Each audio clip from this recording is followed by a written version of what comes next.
L'Alliance nationale de changement, AN, a rendu public lundi 2 août 2021 à Lomé, sa liste des sujets de discussion proposés à la concertation nationale des acteurs politiques, CNAP.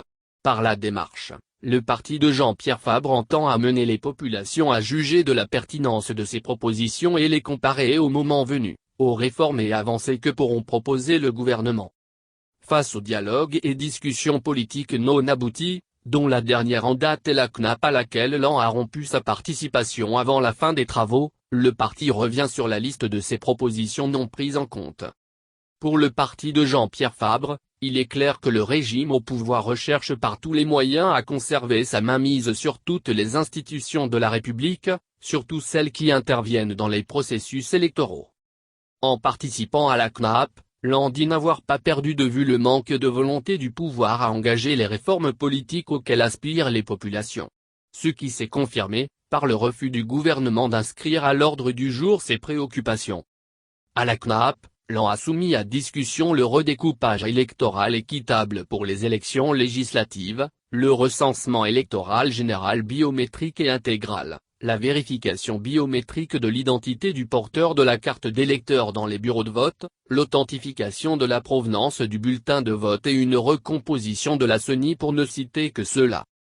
Au-delà de ces propositions, s'ajoutent des mesures d'apaisement prenant en compte la libération des détenus et le retour des exilés politiques, la levée définitive des inculpations dans les affaires des incendies des grands marchés de Lomé et de Kara, la délivrance des cartes consulaires aux Togolais de l'étranger, l'établissement de pièces d'état civil et la délivrance de cartes nationales d'identité aux citoyens pour finir avec l'inscription par témoignage qui représente 75% des recensements électoraux, la révision de la loi portant statut de l'opposition et bien d'autres.